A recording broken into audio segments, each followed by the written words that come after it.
Hi everyone. FSS AI based MCQ का ये part 4 है। इससे पहले हम लोगों ने पार्ट 3 तक कवर कर लिया है। टोटल 30 क्वेश्चंस हो गए हैं। आज की वीडियोस को मिलाकर टोटल 40 क्वेश्चंस हो जाएंगे।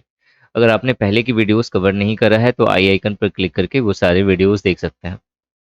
पहला क्वेश्चन है, the commissioner of food safety can prohibit any activity of food articles in the interest of public health for a maximum period of dash month. Question ये कह रहा है कि जो फूड सेफ्टी का कमिश्नर होता है, हिंदी में से कहते हैं खाद्य सुरक्षा आयुक्त, तो किसी भी फूड आर्टिकल के ऊपर अगर किसी तरह का इशू हुआ तो वो पब्लिक हेल्थ को ध्यान में रखकर उस फूड आर्टिकल्स की एक्टिविटीज को बैन कर सकता है। अब इन एक्टिविटीज में क्या हो सकता है? फूड आर्टिकल का मैन्युफैक्चरिंग, वो फूड का बनना, दूसरा processing of that food article, और या फिर इंपोर्ट करना उस फूड आर्टिकल का, या फिर सेल करना मार्केट में उस फूड आर्टिकल का। इन सब एक्टिविटीज़ को कमिश्नर जो है वो बैन कर सकता है। तो क्वेश्चन ये है कि ये जो बैन होगा या फिर ये जो प्रोहिबिशन होगा वो कितने टाइम पीरियड तक हो सकता है मैक्सिमम? इसका जो राइट आंसर है वो है 12 मंथ या 1 ईयर। 1 साल तक वो बैन कर सकता है। नेक्स्ट क्वेश्चन है, which of the following power can not be transfer to his subordinate by a commissioner of food safety.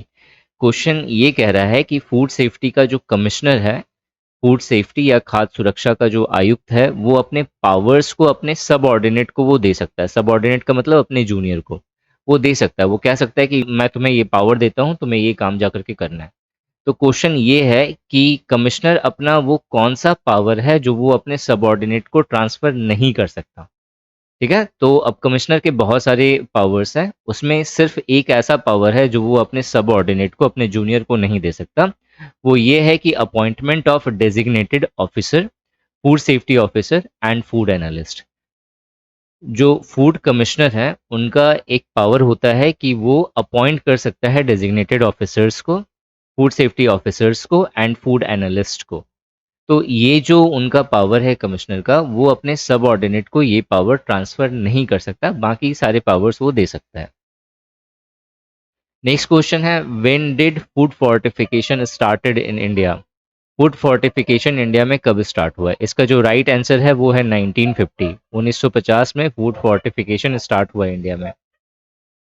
Next question है, who acts as a central licensing authority. Central licensing authority का काम जो है कौन करता है, ये कार्य कौन करता है? इसका जो राइट आंसर है वो है सेंट्रल डेजिग्नेटेड ऑफिसर। इसी तरह से आपसे ये पूछा जा सकता है कि स्टेट लाइसेंसिंग अथॉरिटी का काम कौन करता है, तो उसका राइट आंसर होगा स्टेट डेजिग्नेटेड ऑफिसर।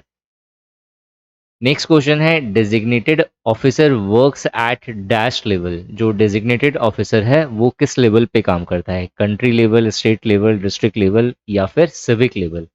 तो इसका जो राइट आंसर होगा वो होगा डिस्ट्रिक्ट लेवल। नेक्स्ट क्वेश्चन है, विच ऑफिसर रिकॉल और prohibit the sale of food article from the market. किस ऑफिसर्स के पास पावर है कि वो मार्केट से फूड आर्टिकल के सेल को रोक सके, या फिर जो आर्टिकल मार्केट में गया है सेल होने के लिए उसे वो वापस ले ला सके, मतलब उसे सेल करने ना दे? तो इसका जो राइट आंसर होगा वो होगा मेरा डेजिग्नेटेड ऑफिसर।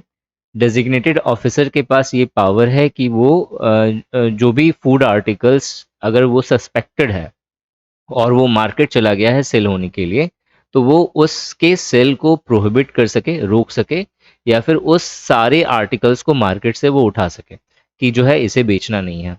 नेक्स्ट क्वेश्चन है, who can sanction prosecution for offence punishable with imprisonment under FSS act 2006।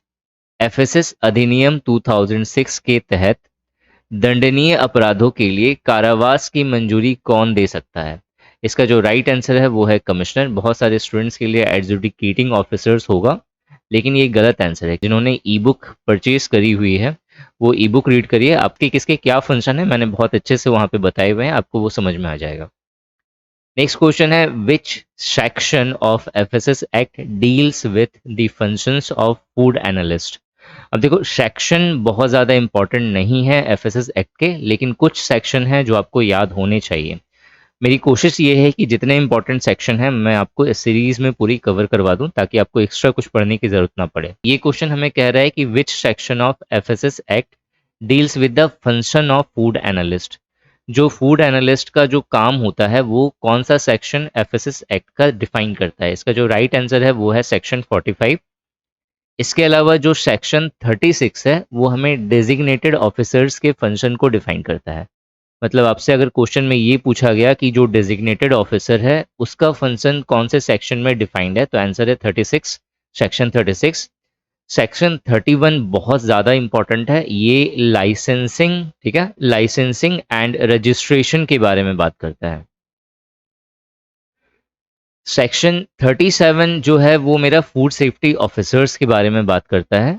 FSO जो है उसके बारे में बात करता है सेक्शन 37। सेक्शन 38 आपसे पूछा जाए तो वो एफएसओ के फंक्शंस के बारे में बात करता है कि फूड सेफ्टी ऑफिसर्स का क्या फंक्शन होगा, ये हमें सेक्शन 38 बताता है एफएसएस एक्ट 2006 का। नेक्स्ट क्वेश्चन है which section of FSS act says about the establishment of FSSAI? बहुत इंपॉर्टेंट है, रट जाना, सेक्शन 4 इसका राइट आंसर होगा। नेक्स्ट क्वेश्चन है which one of the following is not a theme of eat right India? Eat right India का क्या theme नहीं है? इसमें चार ऑप्शन है, eat right, eat healthy, eat sustainable and eat safe. Eat right India के तीन इंपॉर्टेंट थीम है, ये एकदम याद होना चाहिए। ईट राइट इंडिया से क्वेश्चन श्योर शॉर्ट है आपके पेपर में आएगा। जो तीन थीम है वो है ईट हेल्दी, ईट सस्टेनेबल, ईट सेफ। इसका जो राइट आंसर होगा कि ईट राइट इंडिया का कौन सा थीम नहीं है, तो ईट राइट ही जो है वो थीम नहीं है ईट राइट इंडिया का।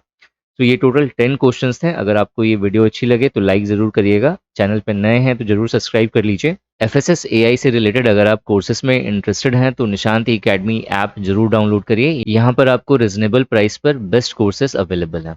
Thanks for watching this video and wish you good luck for your paper.